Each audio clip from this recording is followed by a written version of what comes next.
So, hey guys, today I'm doing a tutorial on how to get the Fire and Night Sword from Elden Ring. Now, this sword is very, very good, and I could do the generic thing and say, this weapon is OP, best weapon in the game.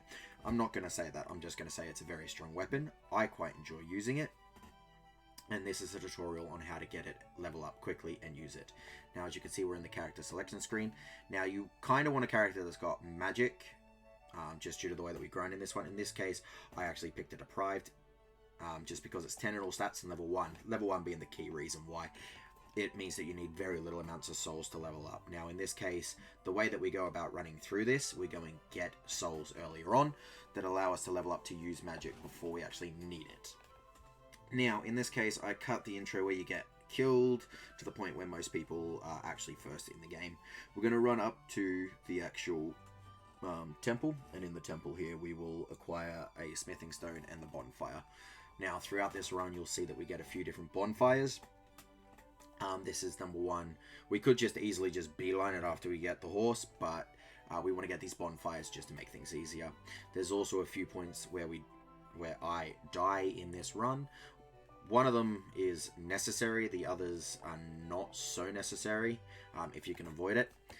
But the one that is necessary is going to be a lot later on in regards to getting a golden seed. Now, the golden seeds are what we use to actually level up the amount of flasks we have. And the reason why we want that is there's one fight that we'll have that, depending on how it goes, you might want extra mana flasks just so that you can continue the fight. That'll be later on. As of now, once we've gone to the actual church there, we're now going to go and get our horse.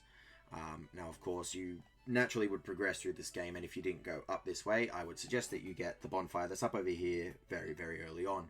It allows you to level up and actually gives you a horse in the game. This is the first Dark Souls-esque game that actually has a horse. Like, but in saying that, it is definitely becoming one of my more favorite games in the series. I've played all the Dark Souls games. I'm a very big fan of them.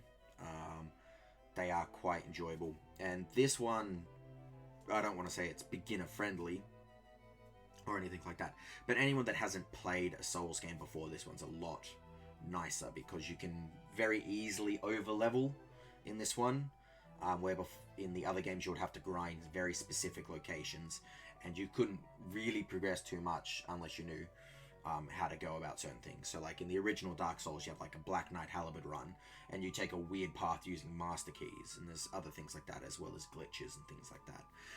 But without knowing any of that, this one is very easy in the sense that you can just go around. Now, while I was talking there, what I did there was I went to the rest spot, got the horse, and now we're actually heading up along this way rather than going straight up the mountain. The reason why is I don't really want to go through those enemies whereupon which I'm going to be attacked. Coming up here, we'll be coming up to one of the whirlwind jumps, I believe is what they refer to them as. Now, these jumps are interesting in the fact that they'll actually allow you to go up, and if you jump off onto them, they'll also break your fall damage as well, which is quite nice. Coming up here, we'll come across a Deathbird enemy. Now, the Deathbird enemy only spawns at night, and we'll actually encounter 2 along this run. You can come back and kill them. They're an optional mini-boss. The only reason why I say that is because they got a health bar. In some cases, you will notice some enemies that you fight as mini-bosses become normal enemies later on, but that's in that case there. Now, you'll see we'll come and get a few different bonfires that make it easy. That one is actually kind of important-ish. We want to get that one because we'll be coming back here and then going down the opposite way to get towards where we need to go for the grinding spot. But you will see that later on.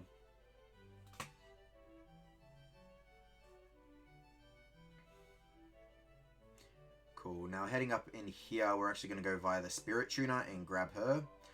She's very, very useful in the sense that she can actually level up the ashes that you can summon to help.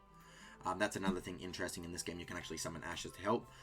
People who are watching this tutorial that watching this just to see either how to get the weapon or a quick way to use it, I am sorry for giving all these little bits of tidbit, but I'm hoping that it is at least a bit useful. In this case, I would also say later on we end up getting the skeleton ashes. they're probably one of the most useful when it comes to this particular weapon, in my opinion, due to the fact that if you can aggro the enemy boss or whatever it is that you're fighting once they've been defeated, that gives them a chance to respawn. Or at least come back. Then they can re-aggro the boss, and then you can continue to use the actual sword. Just because it takes a little bit of time to cast it. That's the only issue with this sword as far as I'm concerned. There is also another issue where if you're using the laser beam part of it, try to avoid standing on low slopes. Aiming up hits in, same as try not to be too high or it shoots over. You'll see that later on when I demonstrate the actual weapon in this run. Now we're running around the side of the castle here. Now when I was playing this game beginning, I didn't think there was actually a way around the castle. I only started to look for a way around the castle after I saw a very weird thing with the achievements. More people had defeated Godric the Grafted than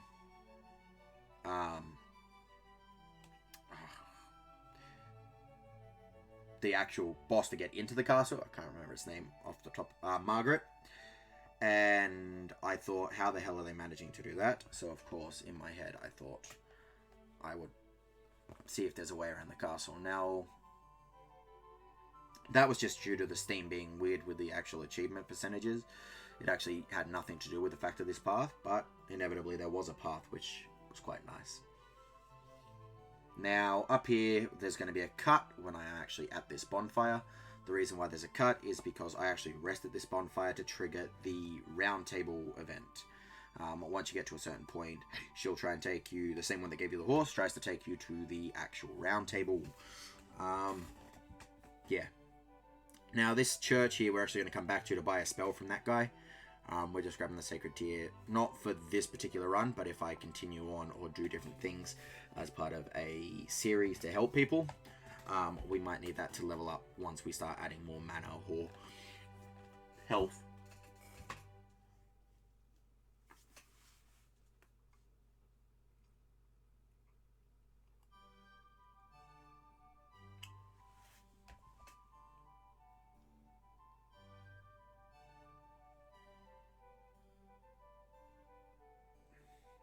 Now, as we head down here, there is actually one of the roaming, traveling merchant people. They're not actually traveling, but they're nomads.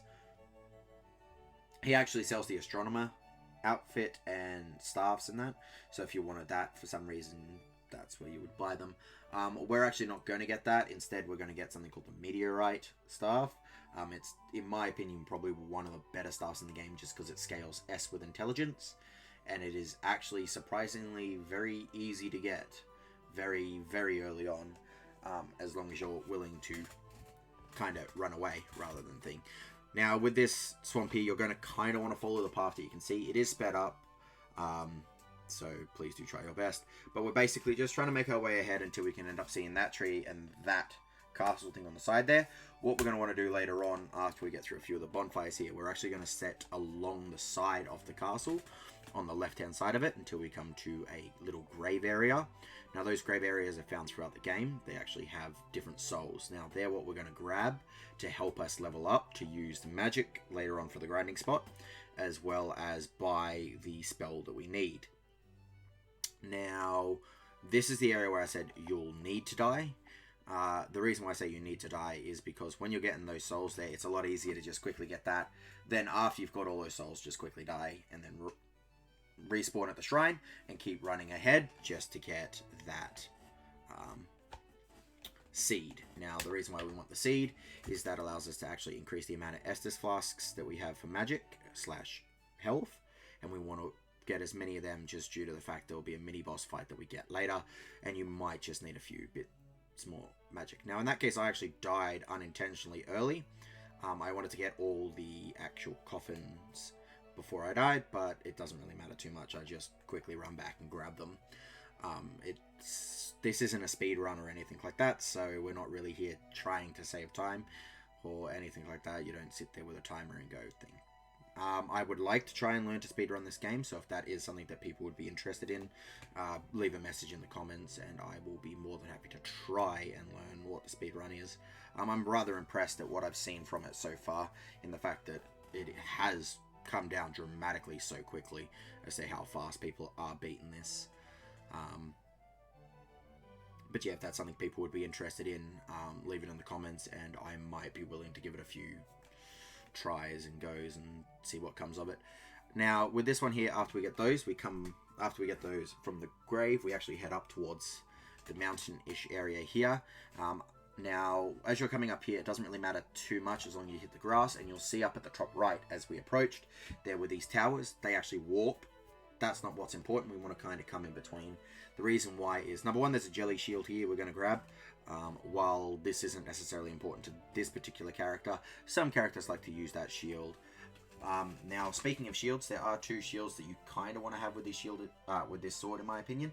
Number one is the brass shield. Number two is there's a magic shield inside the College of Winterhold. It's not really the College of Winterhold, but the Magic College. The reason why those two shields are, in my opinion, really useful for this particular weapon is because they're very easy to come by. One is you just kind of a little bit of grinding. The other one is found literally along the way. Now, the reason why you want them is because they actually have no skill. Now, no skill shields are great because when you try to use the shield skill, it doesn't have it. So it just two-hands the weapon and uses the weapon skill for the sword, which is nice, which allows you to then pick whether you're going to use the fire or the magic, which is quite nice. Now, as we're coming up here, this is the first place with an invisible wall. Now we come up here. That giant's going to be helpful later because we can actually buy smithing stones from him that allow us to level up the sword. Now that's where we can just grind for a bit of extra runes to allow us to level up. Now we're heading up towards the manor. Now, most people won't really come here till late-ish game. We're actually just going to take a very... It's not, I wouldn't say specific path, but it's pretty much just you run in a straight line up until a certain point sort of thing. And then we head down off the ledge, which you'll see here in a little bit. Now, we don't want to fight anything here because they are all so much stronger than we are. And if I even attempted to fight them, there would be no chance in hell. It would take a lot of skill and a lot of determination. And seeing as how I am not currently playing Undertale, you will have to be stuck with Elden Ring. I do not have the determination. Anyway, dumb jokes aside, as you can see, we're taking this path very specifically here along those bridges and everything like that. If you need to, please go and rewatch that section, as it was a little bit quick. But we just send down here, at which point in this chest is where you get the Sword of Night and Fire. When I found it, I was very impressed by what the hell is this magical thing, and then saw its stats requirements. Now, it's one of the few swords that have really intrigued me in a Souls game in its stats requirements, due to the fact that it requires 24 intelligence and 24 faith, which was something very strange to me. Now, we come back to the temple at the back of the castle, use our runes, and the reason why is we come in here, we give him his 10 runes that he needs, or whatever it is, and then afterwards we buy the pebble. We don't care about any of the others. After this, we go back and we put every single soul that we have into intelligence, so that when we go and get the meteorite staff, we can use it. Now, on the way to the meteorite staff and everything like that, we'll also be getting an armor set. You don't need to get this armor set. I just get it because it's a fairly decent armor set. It's got some fire resistance, some magic resistance. It's not a bad armor, and it only makes you medium loaded, so you can still roll fairly quickly while being equipped with this sword. Now, when you get to here, you'll see there was a cut there. That's due to the fact that I actually had to go and get a particular weapon for a different thing later on. But in this case, you want to just kind of run, open this. Now, you will probably die the first time trying to get to this chest, which I do. That's just due to the fact that the rats follow, and it's easy just to run through it rather than trying to kill them. The amount of runes you get is like nothing, basically. You get very little, and it's just a waste of time. You could easily waste like almost good 20 minutes just trying to get through that. Now in this area here, we come out, we just immediately try and run straight out of the cave. Now I died there, again, unintentionally. Shocker. That's what this game is. It's just an open world with a death. It's a death screen with an open world attached, but you can roll through there and try and avoid it, which is quite nice. Usually it'll only take 1 or 2 attempts for most people to be able to get out of here, which is nice. Now, once we get into this lake of rot, or whatever you want to call this place. We're going to take the horse and we're going to head straight to the right, and we're going to head as far right as we can, because where we're after is at the far right on the back side. Now, the horse actually is the best way to travel through these areas due to the fact that it doesn't get it. Now, as we're coming up to the back corner here, we go to the left to get the perfume, and we're going to head up to the right here. Now, I messed up that jump off my horse, but that's alright. Come up here and come on the outside to get the meteorite staff. Don't go on the inside, as there's a bunch of plants that are a pain. Once you've done that, you're going to loop around to the left to head up and get this. The only reason why is it's just helpful later on. Again, a lot of these bonfires are just getting helpful later on. I equip the armor. That makes me medium loaded. I don't put the hat on because at this point, literally the armor is only for aesthetics, because the things that we will be fighting later on will one-shot you regardless of what armor you're actually wearing.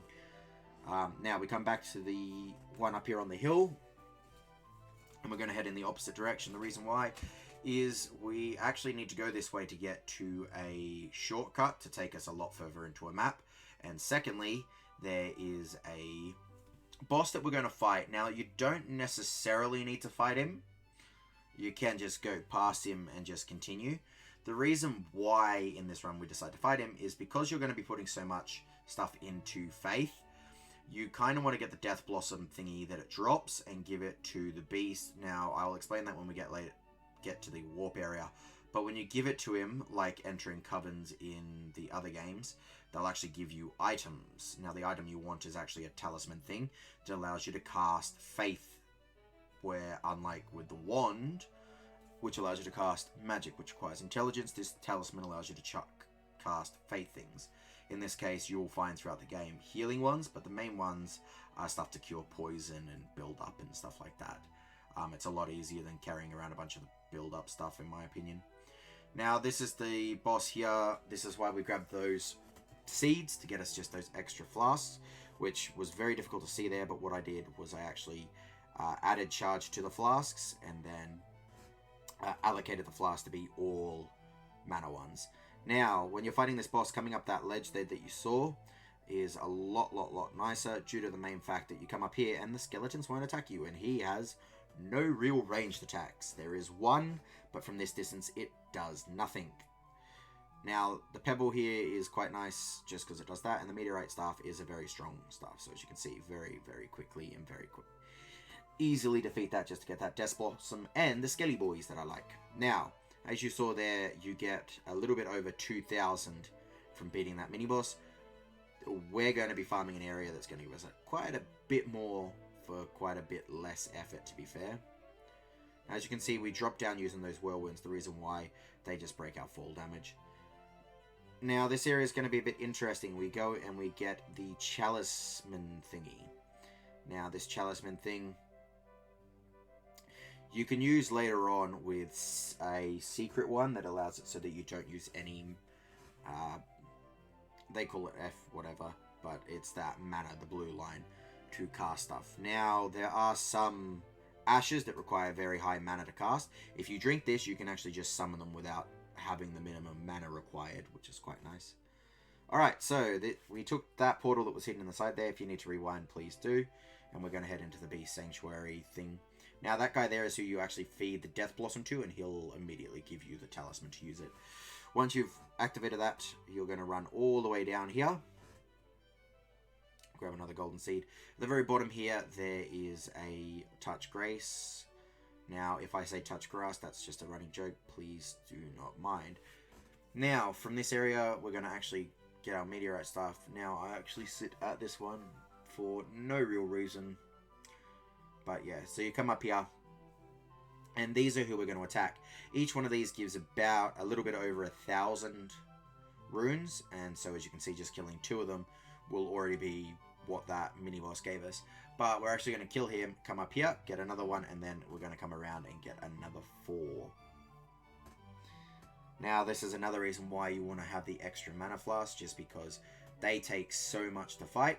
Now, with them, you want to just keep your range and just start casting away like a madman. And other than that, just keep doing this loop. This loop will be very nice, very quick, and very easy as long as you keep your distance. Don't let them use their spells and don't let them get too close to you. And you can very easily just keep farming. Now, with this one here, when you teleport back to that Touch Grace location, keep in mind you don't actually need to rest at it to reset them. They're already reset upon teleportation. So, in this case, you can see that I was quickly checking the stats of the weapon in regards to the actual strength and dexterity needed for it. Now, this is a montage, so you'll hear some interesting music. But in total, it took a little over 11 or so runs through just to be able to use the sword, and it was fairly quick to do as well. In this case, I would recommend just putting on a bit of music and just going ham. So from this point on, enjoy the montage.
This is where we now have the weapon available for use, and you can see the abilities of it, the magic beam and the fire.